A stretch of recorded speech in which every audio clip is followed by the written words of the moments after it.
Good morning, and welcome to Renew Canada's INFRAIntelligence series. My name is Corinne Lynds, and I'm the Content Director here at Actual Media. I'll be your moderator for today's discussion on expanding capacity at Canada's ports. Before we get started, I'll give you a quick tour of the Crowdcast platform so you're able to get as much great info as possible out of today's session. By now, you probably noticed a few people checking in on the right-hand side with the chat feature. Please say hello, let us know who you are, where you're from, and as a good Canadian, be sure to let us know what the weather's like wherever you are too. Here in Toronto, it's looking pretty good.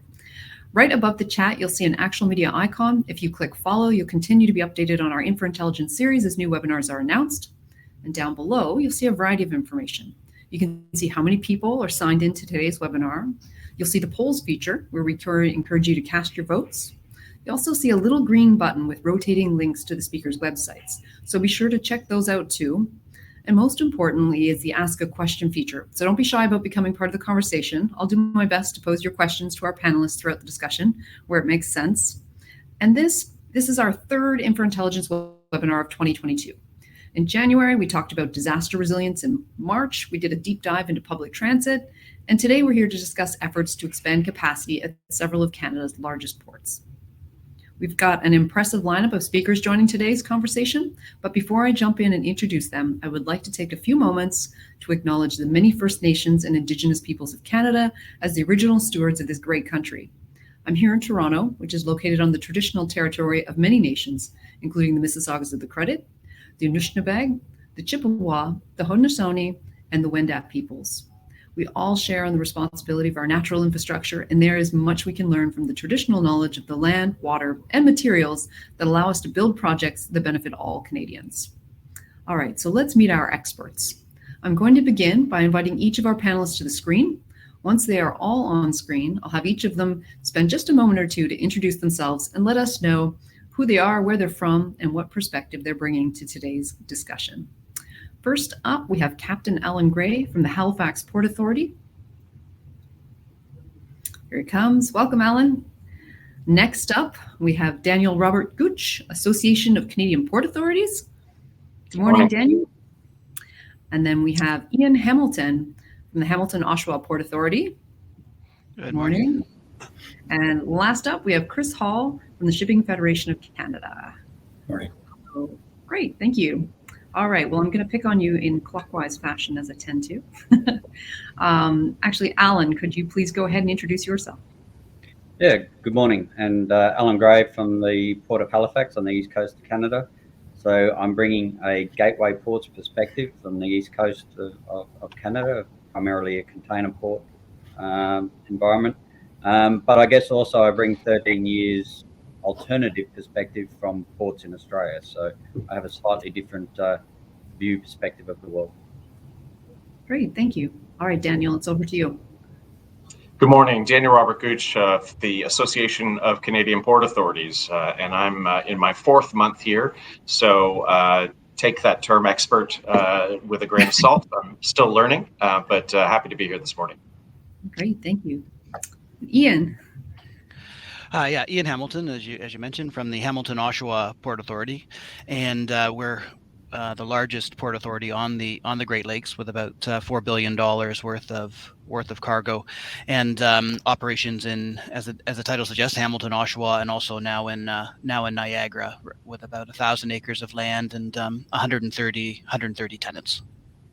Fantastic, thank you. All right, Chris, you're up. Good morning, everyone. My name is Chris Hall. I'm with the Shipping Federation of Canada. We're essentially an industry organization that represents the owners, operators, and agents of foreign ships that carry Canada's imports and exports to the great ports that are on the call here today. Fantastic. All right, thank you all. All right, well, let's not waste any time. Let's jump in. I find the hour that we get together goes super quick in these webinars. So the first question I've got for you guys today is, as demand for increased capacity at Canadians' ports hasn't slowed despite the pandemic, what investments have you seen made, and what future investments and projects would you like to see to help ports keep up with capacity demands in the future? Anyone want to volunteer to jump in on that one first? Happy to jump in if you like. Go for it. Certainly from the East Coast point of view in Halifax, we recently did an extension to our terminal berths funded by ourselves to increase the berth capacity in the port. I mean, the Port of Halifax can achieve volumes of probably 1.5 million TEU, and we're running currently at about 600,000. So the need for major infrastructure on the berth basis probably isn't there going forward. But certainly rail capacity is essential for us. And I mean, when you ask about what's the long-term investment that sort of needs to be done, it needs to be away from the port for us. It needs to be inland ports, intermodal facilities, things that will pull it away from the berth at a rapid rate so we can decrease dwell times. Now, we have that at the moment, but as we expand, as more cargo comes at us, that'll become more challenging. And we've seen that on the west coast of the USA, where they just don't have the capacity to pull the cargo away from the ports. That's essential for all our ports. You know, some ports will have a demand for more berth space, but some of us just need the methodology to get it further away from the port as quick as we can get it. Right. Yeah. Maybe I can add to what's happening in the Great Lakes, and dating even prior to the COVID, we've had a pretty strong infrastructure plan, and we've invested about $500 million into the infrastructure over the last I guess 8 years in Hamilton. And one of the areas that we particularly focused on is building the material handling resources and terminal operations for agriculture. Mm-hmm. And Hamilton's always been traditionally a very heavy steel port, and with a decade ago, about 80% of our business was related to steel. That number has now dropped down to less than 60%, and 20 to 30% of our business is now agriculture. So the $500 million of investment was mainly focused on agricultural, and last year we did well over $2 billion worth of exports from Ontario farmers to international markets. So it's sort of illustrated how using infrastructure can really impact Canada's competitiveness and supply chain resilience. Fantastic. If I may, just sort of build on Allan's comments too about looking at the entire system. You know, often you think of just the marine component as being maybe the biggest gap in capacity, but really you have to look at the whole thing. It's road, it's rail, it's even air. You have to look at the entire network, because, like Allan said, you've got to get that cargo out of the port facility as fast as you can. And we're seeing congestion in a few places in Canada, and of course many places in the US, and that's the problem. It may not be the port itself, but it's the other related infrastructure. So that infrastructure discussion has to be, I think, a big discussion about involving many stakeholders, not just the ports. Yeah, I'd agree with what Chris just said, and I mean, as you can tell, there's different stuff that's happening in different parts of the country when we talk about capacity, but it's also more than capacity. As an industry, Canada's port authorities worked with government over the last few years to improve the options for investing into port infrastructure. And we got out of that the National Trade Corridors Fund. $880 million has gone to Canada's port authorities to support their role in the supply chains. At the same time, we've been advocating for greater financial flexibility for ports to be able to make investments themselves without the federal government or with partners. So we are seeing investments in physical infrastructure, yes, like the Roberts Bank 2 project out in Vancouver. But as Chris alluded, there different parts of the country have different challenges, which is why we've been calling on the government, and we're not the only ones calling on the government to work with us on a national strategy for supply chains and the movement of goods, so that these investments that we're seeing across the country can be better coordinated and aligned with our national goals for trade, tourism, and decarbonization. Perfect. That's actually a good segue. I know we were talking funding, talking government. We were having a conversation yesterday, this team, and it came up then. What role can the province play in supporting or funding port infrastructure? I guess looking at specifically the province's role.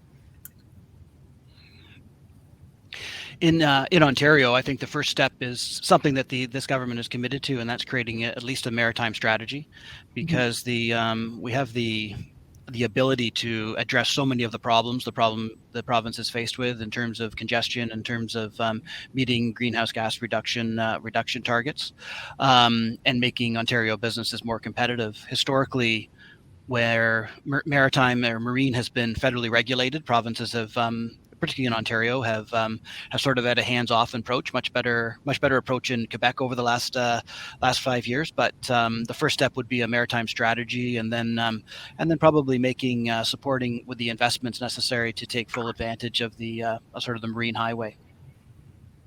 Well, I think there's some interesting challenges in that question, in the sense that, and I'll probably put my neck out on a line here, be a little bit controversial in the sense that, and I probably see it more in Atlantic Canada than perhaps my counterparts in the rest of the country. There seems to be this provincialism that makes whether you invest or support in a port, or what the role of the port is, becomes a competitive thing between two provinces, when really what we're trying to do is make our port authorities and our supply chain as most effective and competitive as it can possibly be.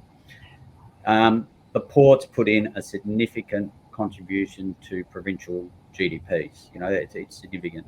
It's in the billions of dollars for these places, and so there's a role for the province to support the port there. But sometimes it's in some provinces it's highly supported because of that competitiveness to the next province, and in others it's seen as, well, they're the federal body, so they don't need the provincial input.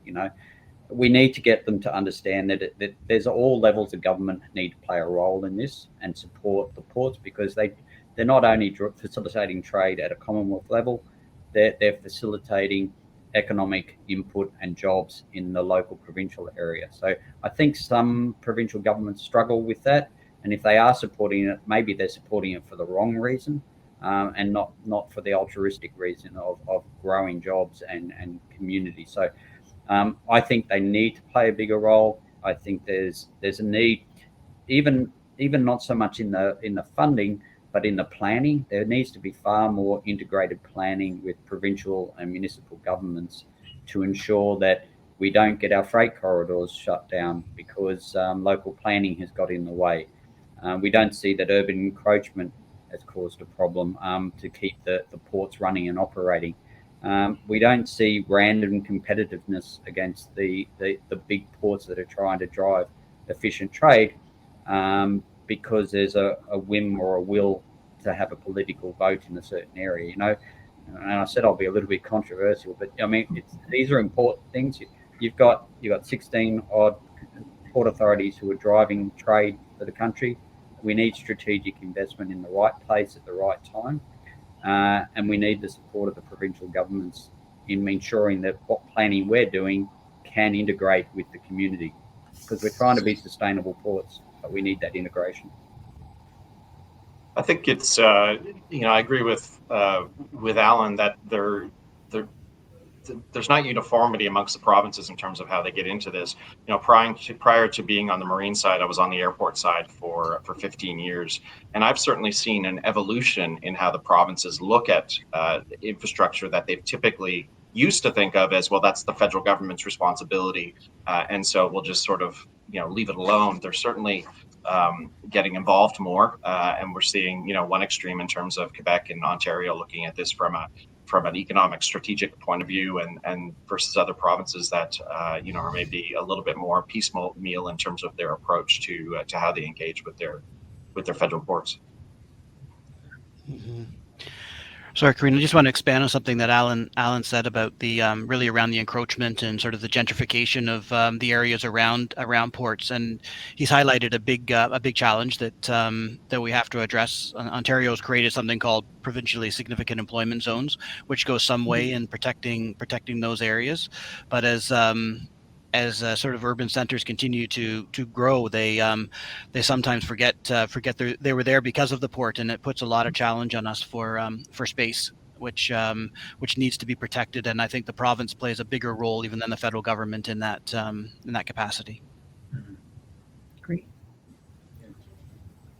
All right. And I think we're all saying that a national strategy is needed. And I know when the Ports Modernization Review was kicked off a few years ago, that was one of the key points that our organization made, was we need a national strategy. There's some regional strategies, but is there one big one that's truly addressing all of the needs? And perhaps the government's moving in that direction now. And with the newly formed supply chain task force, it'll be interesting to see how that evolves. But a bigger picture view and a very robust strategy is definitely needed. Okay, thank you. Before I move into the next question, I just want to remind our audience that we have some poll questions down at the bottom of your screen. You can see a little red circle there with the number 4 in it. By all means, get down into that box and cast your votes as well. We'd love to hear from our audience. All right, so our next question. After the past 2 years of pandemic-related shortages, there's never been a brighter spotlight than there is now on Canada's supply chain. As the industry awaits announcements from Transport Canada's Port Modernization Review, what are the key areas you would like to see addressed to help ports grow and strengthen their global competitiveness? I think we started to touch on this a little bit, but let's dig in a bit more. Lots of heads nodding, so who should we pick up first? Maybe I'll kick it off. I mean, certainly our organization put a lot of thinking, and Canada's port authorities put a lot of thinking into the Ports Modernization Review. I agree with Chris. There's a lot that seems to be happening right now. We've been calling for a strategy for years. I'm now hearing it amongst parliamentarians that they see the need. In terms of the Port Modernization Review itself, I'd say it's one of those rare opportunities that we get a chance to take a look at what we need in terms of port infrastructure for this country, how it's structured, and the operating environment for Canada's ports.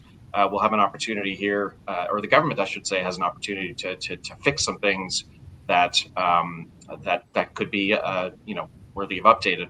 One area of top concern for us is governance. Our CPAs were created in the late 1990s to introduce business acumen, to be locally responsive, and to operate at arm's length of government. And by and large, the model has been a success. While the feds, looking at board governance in particular, while the federal government appoints directors, they do so in consultation with port users. We'd like to see improvements around the timelines for appointments and greater attention by the federal government to the skills needs that our boards have identified and the candidates that the port users have put forward. But it's absolutely essential that the local nature of CPAs working at arm's length of government be maintained. One of the things that ports are looking for out of this is the ability to be more nimble through greater financial flexibility. This means different things to different ports. For some, it means streamlined approach to being able to borrow for that infrastructure investments that they need to be made, such as replacing the current limits on borrowing with minimum credit ratings or minimum debt service standards. Or in the very least, streamlining the borrowing process and the ability to get those limits raised. For other ports, it means continued access to funding options like the National Trade Corridors Fund, but other options as well for ports where the projects are perhaps not designed for the National Trade Corridors Fund, like maintenance and upgrades to aging infrastructure, for example. So I think there's a lot that we're looking to see, and we're hoping to see it soon. And I think one thing that has been missed is the broad-reaching impact that these strategies have. Transport Canada is the regulator, yes, but there are so many other government agencies and departments that all form part of that transportation system. So everything needs to be considered, more alignment between departments. It's one thing if you create more capacity somewhere, but if other supporting government agencies aren't able to or have the mandate to support that extra capacity, then it's not going to be effective. So it needs to take into account all of the stakeholders in the whole, use the term supply chain, everyone's using it now, but in that whole system, everyone needs to be included. And maybe I can, thanks, Kristen. Maybe I can jump in just quickly on expanding on what Daniel talked about. And one of the things that we've discovered is that certainly for every dollar that we invest in infrastructure, industry is willing to invest up to 400% or four times that amount. And I think that some of the instruments that Daniel's describing and creating additional financial flexibility to allow us to partner with industry to create the funds to really pay for that infrastructure is very, very important. So right now it is truly two silos, but I think that more tools in terms of equity partnerships and joint ventures that are available to us, the more ability it is to be creative in creating those funds to drive those infrastructure investments. Look, I'm supportive of my colleagues here, but I guess, obviously, but I guess I'd add one of the things is that, on what Ian's saying with there is capacity in industry, and I think we need to leverage that less so than trying to always run to government for funding. We need to use the industry to partner in more partnerships, but our ability to do that is hampered in some ways, and we need to get that freed up. And therefore, we're engaging with industry to partner on some of these infrastructure delivery models. But the other side of that is approval processes and things like that. So it's outside the port modernisation review, but it is relevant to government. It's streamlining some of these processes. And that's not to bypass due diligence or good governance or anything like that, but it needs to the government needs to get a lot more agile in the approval processes so that we don't lose the opportunities with some of these investors that are coming along and saying, here's what we can do. Now, whether it's need to be a shift in our financial ability, whether it needs to be an assessment or approval, it just needs to be far more agile so that we don't lose the possibility of delivering some important infrastructure for Canada. Great. Thank you. I'm going to switch focus a little bit now. Kind of a favorite topic for me really lately. But over the years, ports and the shipping industry in general have not always been seen as entirely environmentally friendly, but that's been changing a lot in recent years with a lot more focus as well. What types of programs and initiatives are being taken by Canadian ports in the areas of sustainable practices, reducing GHG emissions, and overall achieving net zero? Love to hear about some of the programs, initiatives, and that kind of thing. I'm happy to jump in first if everyone's okay on that one. Yeah. Look, we've been running on a sustainability program for a number of years, and we just went a little bit harder on it this year with quite extensive public consultation and survey as to what was important to the community from a sustainability point of view. And interesting enough, whilst global emissions are important to people, local quality of air and noise and things like that are far more important. And my view's always been, actually, it's far easier to focus on that than it is on the perspective of global emissions. If we can get down to improving the quality of air and the amenities that your local community are dealing with, then you're also ultimately solving the global problem in a roundabout way. But we've just introduced the environmental ship index for vessels calling on the port to drive improvements. So they get the incentive they receive from us, which is an incentive for their port bills, is based on an improvement index. So they might be rated at a 20 on the index now, but if they move to 40, then they get an improvement in the incentive. So there's that component of incentivizing shipping lines to move quicker towards their emissions. And then there's our own decarbonisation exercise, moving to fully renewable energies, looking at alternative fuels and things for our equipment. And through the PEER, which is our living lab here, Port Innovation, Engagement and Research, we're working with industry and stakeholders and the innovation sector on, what are some innovative technologies that we can use to improve decarbonisation. Hydrogen obviously is on everyone's lips. The government has a hydrogen strategy.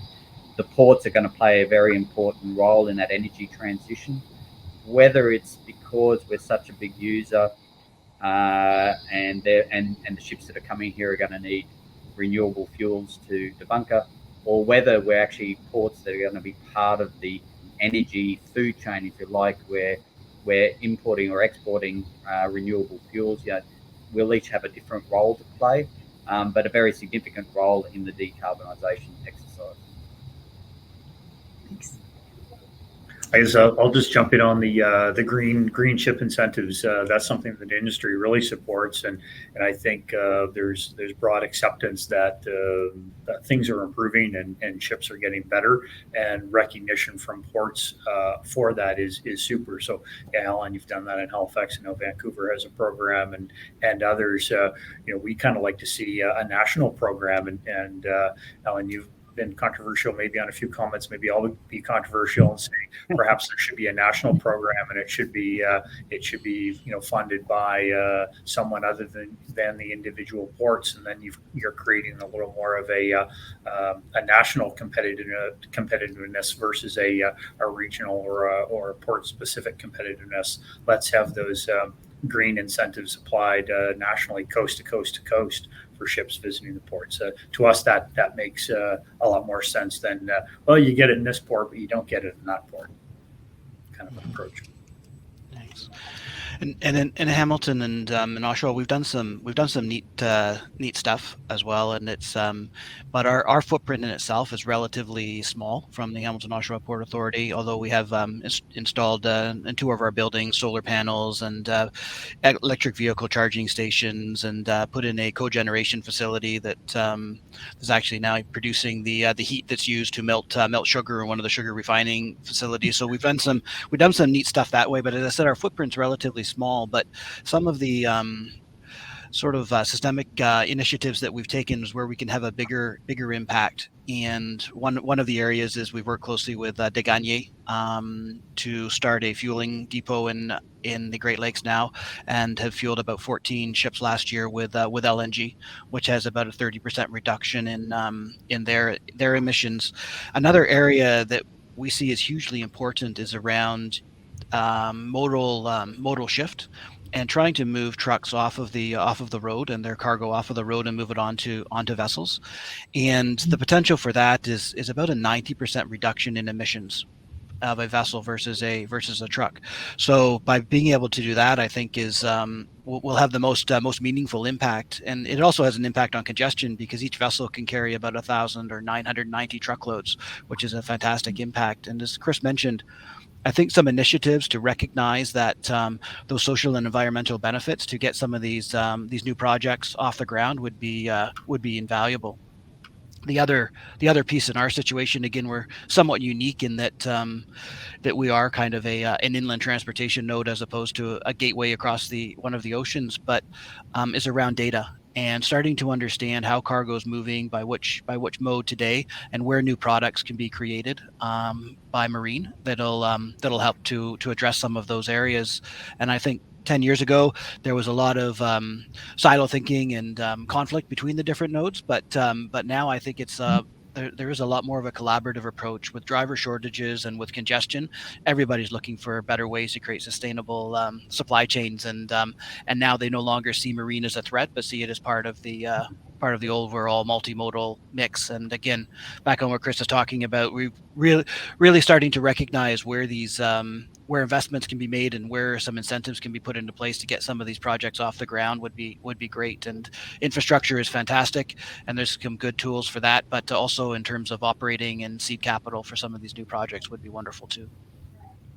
Well, being new to the industry, I can't really speak to how it was historically viewed, but I can say that since joining ACPA, I've been quite impressed by the commitment of our ports to environmental sustainability, both in terms of the emissions side of things, but also this, local land and water and, quality of life in the community. I think that's one of the strengths of, our local arms-based model for Canada Port Authorities. It's not all directed from Ottawa. It's customized for the community.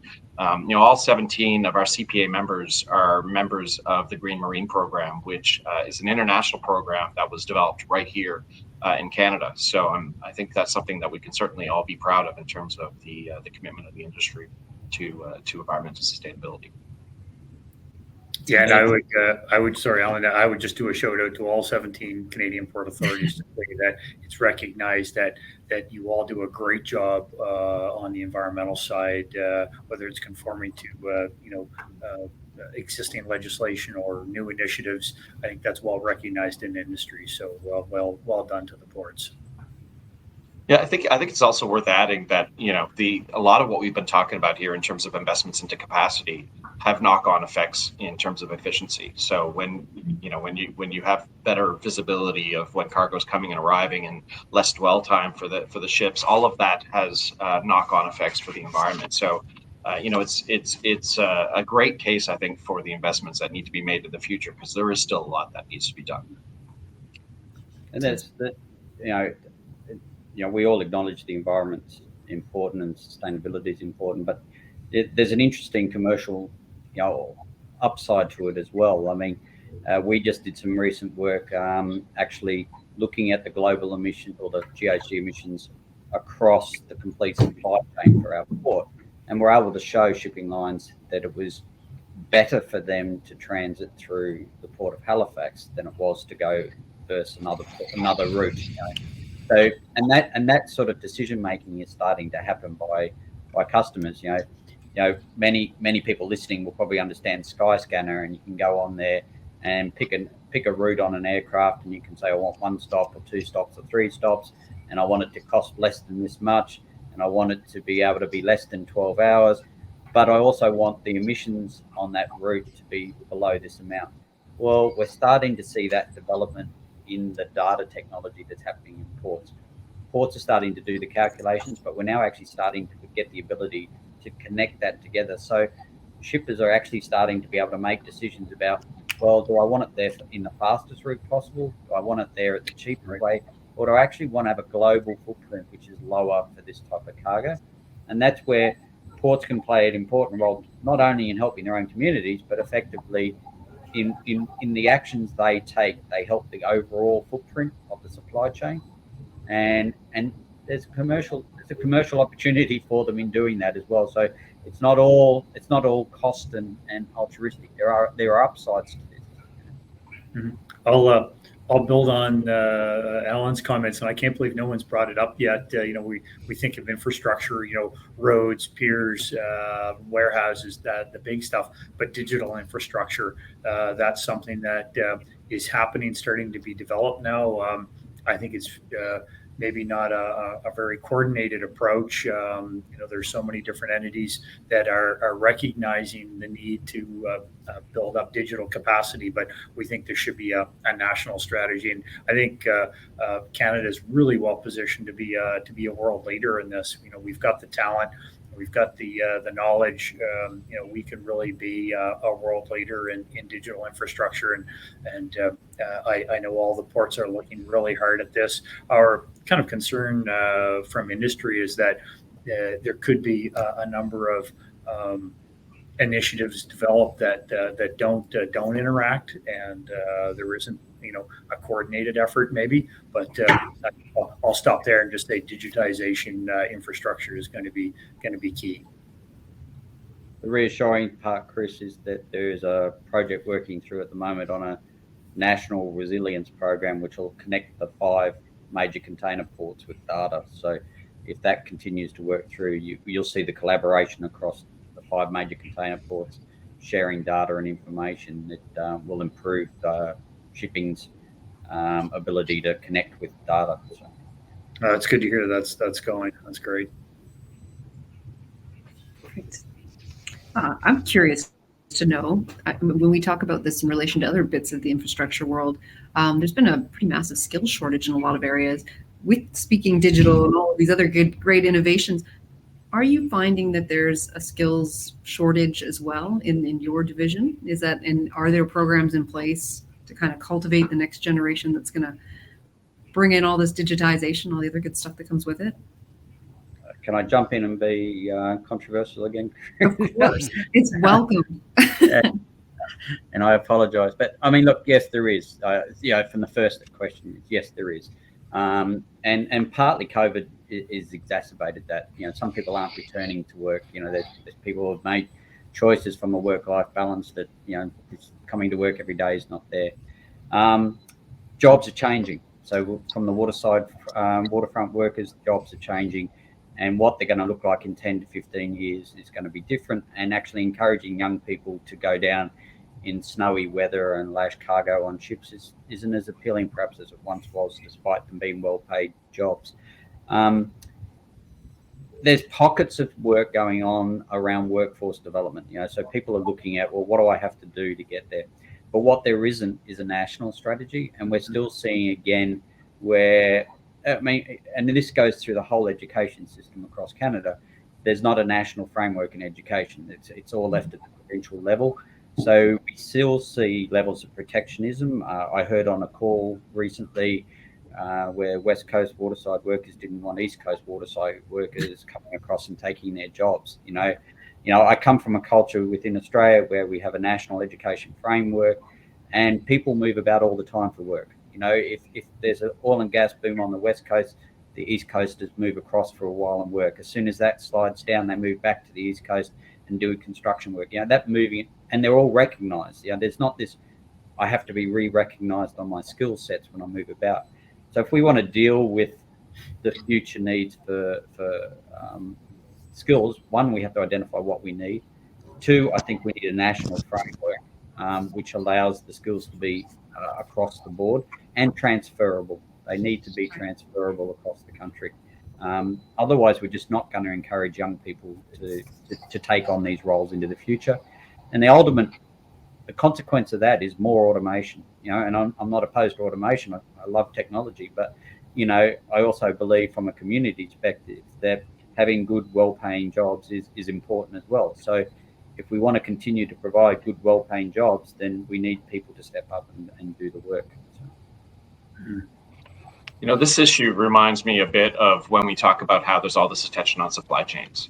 It's a bad thing, from the perspective of our economy. It's a good thing from the perspective of visibility that this is a challenge across the economy. It's not just the marine transport sector. You see it in multiple industries. There's a lot of talk on it. I'm not sure that it's necessarily translating into the actions that will get us where we need to be. When it comes to supply chains, we're only as strong as the weakest link. If you're fully staffed at ports and that's working wonderfully, but there are no truck drivers, then we end up with some of the same challenges. So I think it really needs to be, and I know there are people thinking about this, Canadian Chamber and others, but it's really it's across the economy. Pilot shortage in tourism workers. It's a shortage of skilled workers and those entry level workers. We have a national challenge here. Mm-hmm. I couldn't agree with Daniel and Allan more. It's and the other area, of course, is the onboard, particularly the Canadian flag fleet cannot get sailors. Mm-hmm. One of the other areas that we struggle with as well, and Allan touched on it in kind of the velocity of getting projects from start till finish, is that the volatility of the pricing now makes it extremely difficult with infrastructure projects and large scale, where you could be 2 to 3 years in the planning, and by the time you get to the finish line, your pricing is so different from what you budgeted for in the start, and that's a lot driven by again labor shortages as well as supply chain issues. But Port Authority projects are just traditionally pretty large long-term projects, and without having that price stability, it makes it extremely difficult to fund the gaps. Mm-hmm. All right. So I'm going to move on to our next question then. So earlier this year, the National Trade Corridors Fund put out a call for project submissions to assist ports with measures to relieve immediate supply chain congestion and facilitate movement of goods. In the long term, what areas should the NTCF focus on in order to help port authorities facilitate better movement of goods and reduce bottlenecks in Canada's supply chain? That's a big question. So anyone like to start us out here? Maybe I'll take the easy part. Look, from a Halifax point of view, we have capacity and we're able to cope with growth now. So we don't have to go out and demand large volumes of infrastructure funds to get us where we need to be. And we're also doing smart investments in the sense of we're infilling some piers with priority slate that's available from construction work. So it's a cost-effective way of commencing expansion without running to funds. Where I'm worried and where I want to see funds developed is in the resilience of the supply chain. We have Chignecto Isthmus that Chris would be familiar with, but I apologise if I pronounced it incorrectly. But very narrow piece of land below seawater level, which connects Nova Scotia to New Brunswick. It carries our major highway, it carries our rail system, it carries our electrical systems, and it carries our communication systems. And with global weather change and all the rest of it, that's at risk, and it's at very high risk.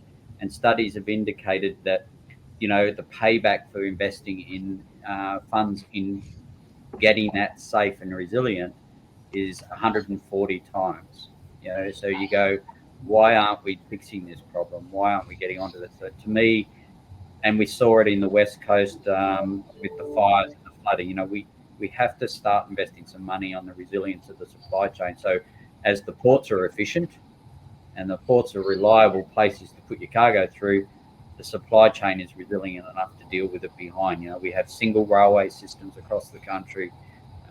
We have highways that are at risk. There needs to be some real investment in that area. And Chris touched on the other part, which was really the data side of it. There needs to be a much stronger push in investment in data infrastructure that allows us. It actually allows us to optimize the existing infrastructure that we have here in Canada. We talk about building new stuff, and everyone gets excited about building new stuff, but there are ways to optimize what we have and bleed the assets to. And Chris, I'm sure you'll appreciate this, is if you build infrastructure too soon, the supply chain and the shippers end up paying for it. It's paying for something too early. If we bleed our assets and the volumes increase, then there's enough volume to pay for the new infrastructure that's coming along. So it's all about right time, right place. Yeah. Yep.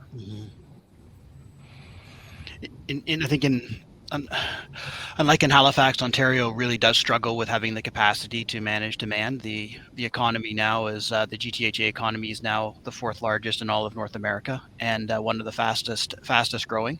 So for us, it's really building that capacity, and similar to Allan's point around resilience, is building redundancy inside of our supply chains. We discovered so often particularly during COVID, when it was so highlighted that if one thing goes wrong, the whole system shuts down.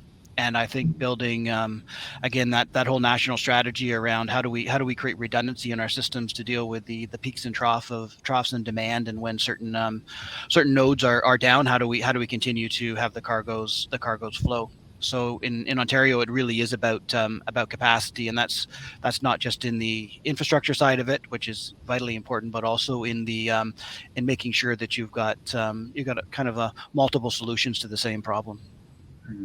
Your question asks about what areas should the NTCF focus, and I think you're hearing that here. It's physical capacity, but also that digital capacity that comes. It's resilience, it's redundancy. But I would suggest, part of the challenge is that it has been piecemeal decisions on where the NDCF should be focused, and what we really need, and I think Ian just spoke to it, is a strategic long-term vision.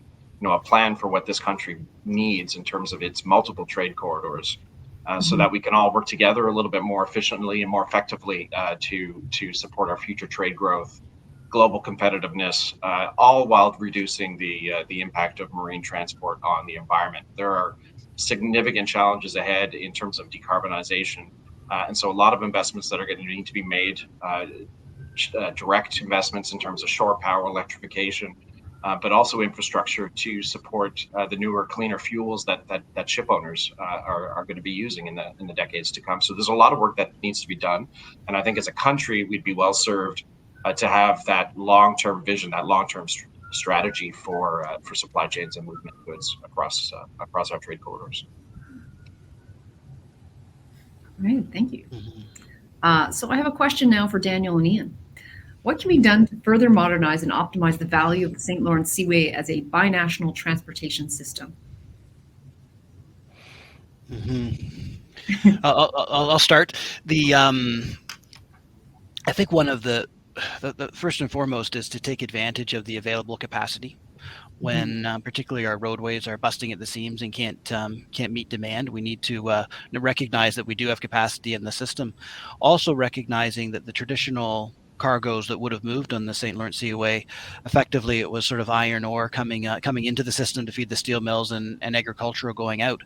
Agricultural still stays strong, but the iron ore is dramatically reduced. So the actual volumes peaked in the 1970s and have declined ever since. And when you look at every other cargo type, the volumes continue to grow, whereas have more capacity available in our system. So what we now need to do is to look at some of the more the durable goods and the fast moving consumer goods that are moving today by ground transportation, and how can we convert those into moving by marine to take advantage of the greenhouse gas profile emissions and the ability to reduce congestion and create more supply chain resilience.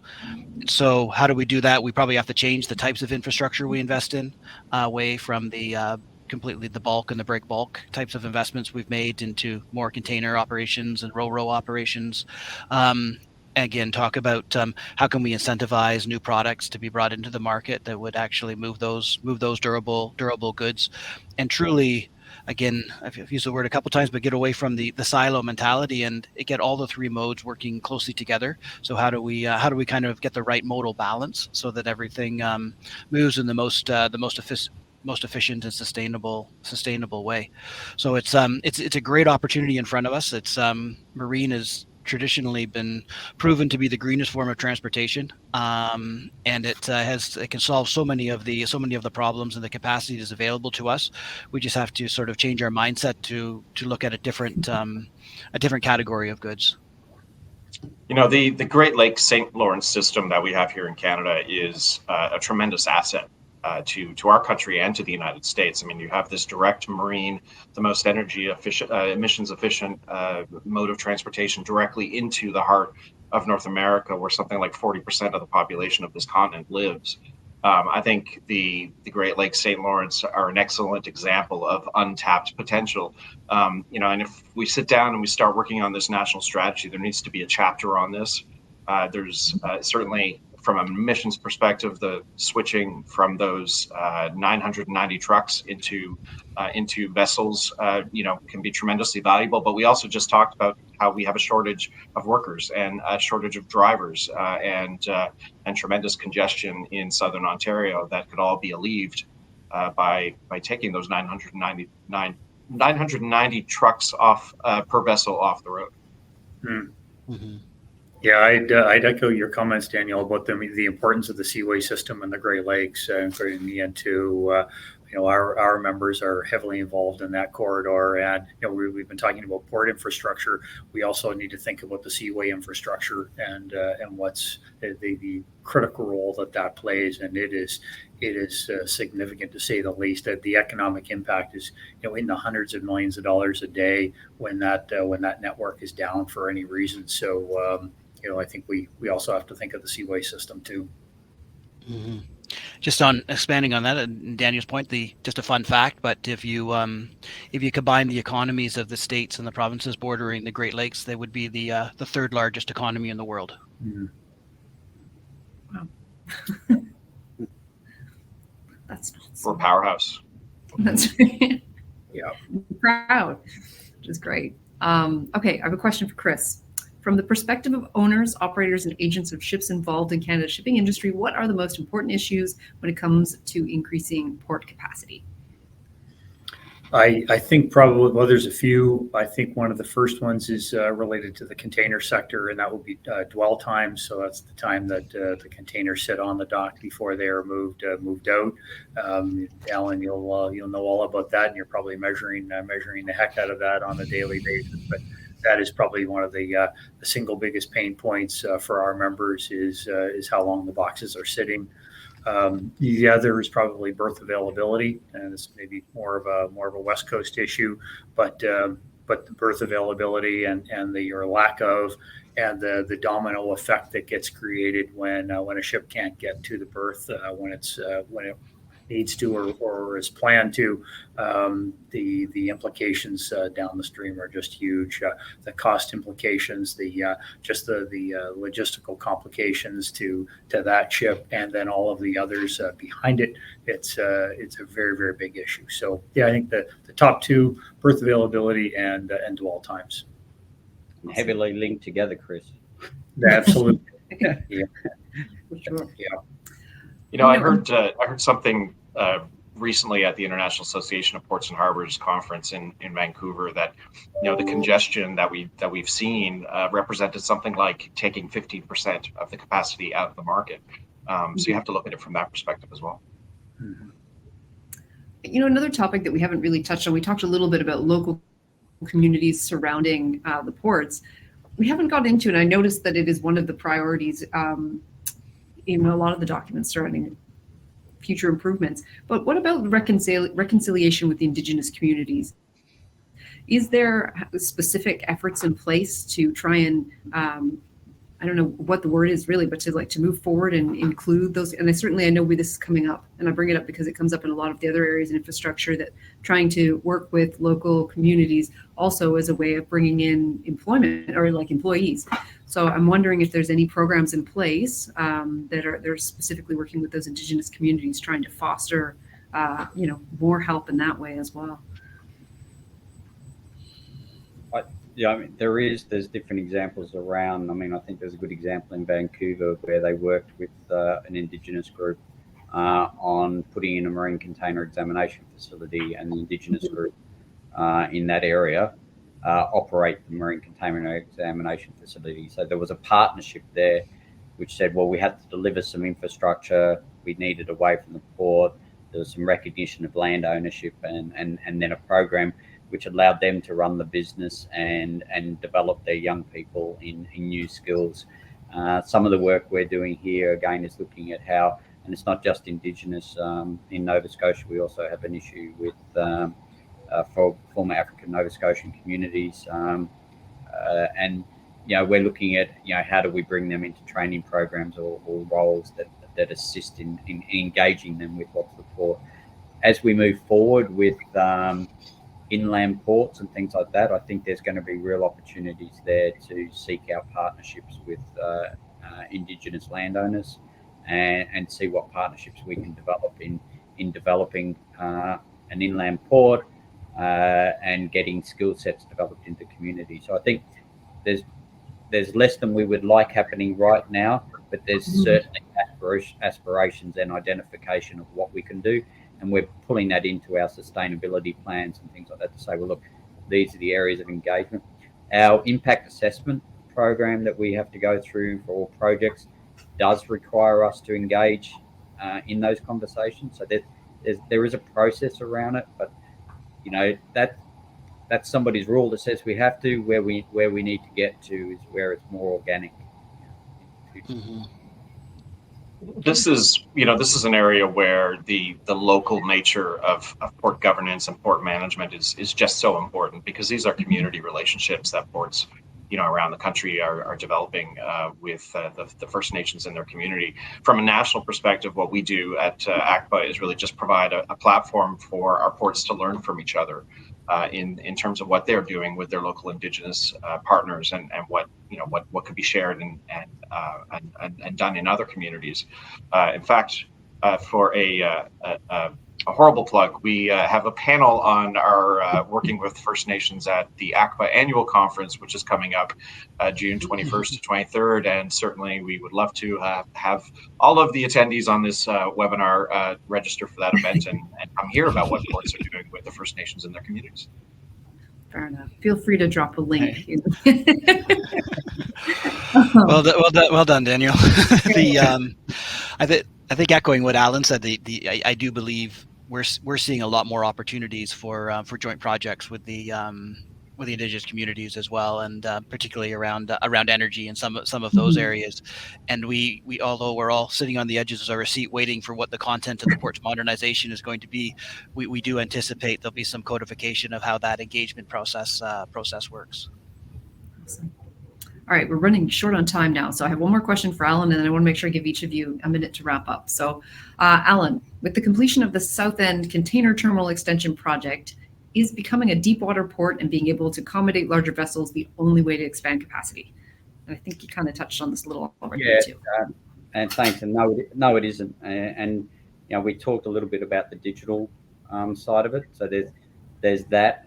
So being more aware of what's coming, so you can scale up supply of labour or trucks or rail cars to have it at the right time and move cargo away. We're very proud of the fact that we have good dwell times. We were the only Canadian port that got into the top 50 of the recent World Banks ranking. So we'll take away, and I'll take that as a moment of pride for me. But it is because we're focused on that. But optimization of the terminals, and that's one of the things we said here. Quite often the comment out there was, Halifax has reached capacity, and people said that because they saw that the terminal full of containers, but we hadn't reached capacity. Old habits over time of saying, well, I can store empties on the container berth because I could. I can have buildings for all my different shipping lines to have their own building on the terminal is okay because I've got capacity to do that. Now we're saying, that's not good practice. That's not the best practice out there in industry. We need to optimize the terminal space for throughput. So focusing on improved operations, better terminal layouts, better yard management, and then looking at that dwell time, looking at how do we make sure we've got enough on-dock rail to get those away quickly, how do we turn trucks away, and doing that in a way that we don't impact on the city. So using vehicle booking systems, things like that, where we make more efficient use of the gate times that we're doing. And then attaching that to the whole data story, is can we pre-arm people with information? Can we make sure that our customers understand exactly where their container is and how they can get it? We're seeing that at the moment. People talk about just-in-time arrival, and it's one of the things that drives me absolutely crazy at the moment, because we're talking about ships, but container lines need to make service delivery times. It's not about just slowing them down and then they turn up and we deal with them. They need to make schedules, but we need to be able to make sure that we've got the services in place at the right time for that. So that data transparency, knowing exactly what the ship's bringing to us so that we can be prepared, becomes a critical component in the whole supply chain. Thank you for that. All right, so we have 4 minutes left, which is perfect. Gives you a minute each. With just a few minutes, so I'd like to give each of you a chance to share your final thoughts. What projects should we keep an eye on for the future? Why don't we start with Chris? Well, I think we need to keep our eye on them all, actually. There's some big ones that have been talked about for a long time. The Roberts Bank initiative from the Port of Vancouver. Hopefully we'll see some extra capacity in Vancouver sometime soon, and some announcements there. But so there are the big ones. But I think the smaller ones are the ones sort of on the other end of the spectrum. They all have to be watched. Like we were talking about today, it's one big system, and everything is key. Yeah, we need a national strategy and not have duplication of gateways, but all of these little projects add capacity and create resilience. So I think we have to watch them all and consider them all in the bigger context, and not just look at them as, oh, that's just one little regional play. No, it could contribute to the broader, the bigger picture here. All right, thank you. How about you, Ian? Yeah, I agree with Chris in that all the projects are vitally important, and particularly the ones who are kind of addressing the opportunity we have right now around building supply chain resilience. The one in particular that we'll be watching very, very closely is around we call them short sea shipping initiatives, and that's really starting to take advantage of that capacity in the St. Lawrence River and in the Great Lakes. It's there are a number of initiatives that started now, and the timing couldn't be better, with the emphasis on supply chain resilience, reduction in greenhouse gases, and trying to address the congestion and driver shortage issues. So they're the projects that we're watching most closely, and that's a way to really leverage the available capacity in the system today. Perfect. All right, Allan, you're up next. Yep. So that I don't add on the same stuff, I'll take a different stand. For Atlantic Canada, particularly the energy transition that's going on, there is a huge demand in Europe, and Canada's seen as well placed to supply green hydrogen.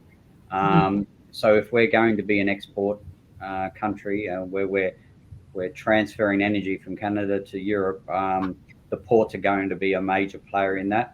And that's going to require a significant amount of infrastructure that perhaps these ports just don't have. And if we want to be competitive, if we want to meet the timing, because, I know my compatriots in Australia are very aggressively out marketing that Australia is closer to Germany than we are. But it's important for us to be involved in that conversation right now. And it's important for us to look at the investments and how we're going to make those investments in a timely fashion so that we can deliver a really good opportunity for Canada and a new export market. Thank you. All right, Daniel, bring us home. All right. Well, I agree with Chris that there's a lot of stuff that needs to be watched. One thing we've heard a bit about today is the data and the data sharing to make better use of capacity that's existing. I think one thing I'm watching, and I think others are watching, is the work that's being done in the United States from a federal perspective to try and improve that through the Flow initiative. So that'll be very interesting to watch and see where that goes and whether there's lessons up here for Canada to learn from that. All right. Thank you so much. Thank you to all of our panelists. We wouldn't be able to host important conversations like this one without generous industry support. Also, a big thank you goes out to all of our attendees. Your participation through the chat, feature, and poll questions really drives a level of intimacy for these events that we wouldn't otherwise be able to have.